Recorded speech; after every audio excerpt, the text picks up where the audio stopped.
आषाढ अमावस्या 2026 या दिवशी शंख वाजवावा का? श्री गुरुदेव दत्त श्री स्वामी समर्थ महाराज.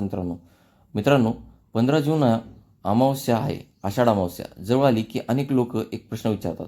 या दिवशी शंख वाजवावा का? काही जण म्हणतात की यामुळे लक्ष्मीची कृपा मिळते, तर काहींचा विश्वास असतो की शंखनादामुळे नकारात्मक शक्ती दूर पळतात.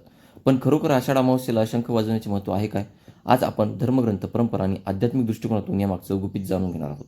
सर्वप्रथम आषाढ अमावस्या म्हणजे काय ते समजून घेऊया. हिंदू पंचांगानुसार आषाढ महिन्यात येणारी अमावस्या ही अत्यंत महत्त्वाची मानली जाते. अमावस्या म्हणजे चंद्र पूर्णपणे अदृश्य असलेली रात्र. प्राचीन काळापासून हा दिवस पितृस्मरण, आत्मचिंतन आणि आध्यात्मिक साधनेसाठी विशेष मानला जातो. अनेक ठिकाणी असे मानले जाते की अमावस्येच्या काळात वातावरणातील सूक्ष्म ऊर्जा बदलते.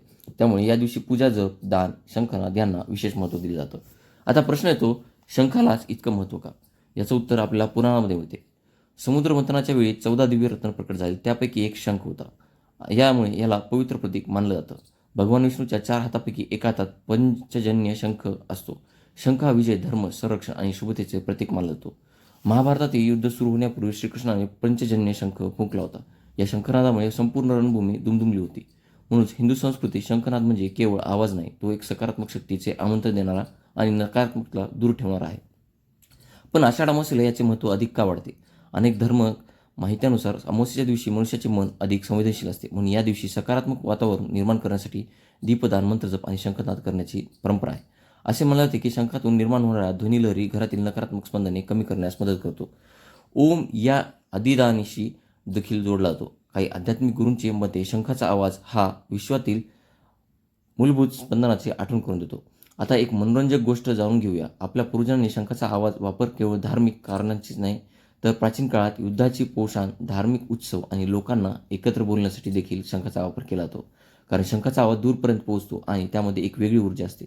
वैज्ञानिक दृष्टिकोनातून पहिले शंख वाजवताना खोल श्वास घ्यावा लागतो आणि नंतर फुफ्फुसाचा व्यायाम देखील होतो आणि श्वसनक्रिया देखील सुधारते. याशिवाय शंखनाद करताना मन एकाग्र होतं आणि मानसिक ताण कमी झाल्यासारखं वाटू लागते. म्हणून शंखाला धार्मिक आणि व्यावहारिक अशा दोन्ही बाजूंनी महत्त्व प्राप्त आहे. आता आषाढ अमावस्येला शंख कधी वाजवा? परंपरेनुसार अंघोळ झाल्याच्या नंतर, सकाळी स्नान केल्याच्या नंतर शंखनाद करावा. तसेच सायंकाळी आरतीच्या वेळी शंख वाजवू शकता. जर तुमच्याकडे सुघोष शंख असेल तर तो पूजा आणि शंखनादाचे अतिशय चांगला आहे. मात्र श्रद्धेपेक्षा मोठा कोणताही उपाय नसतो. शंख वाजवण्याचा खरा उद्देश मग तर घडवणे नाही, तर आपल्या मनातील भीती, नकारात्मक विचार आणि अस्वस्थता दूर करणे आहे. कदाचित म्हणूनच हजारो वर्षापासून आपल्या संस्कृतीत शंखनादाला इतकं महत्त्व दिलं गेलं आहे. तुमच्या घरी कोणता शंख आहे? सुघोष, दक्षिणावर्ती की साधा पूजाचा शंख?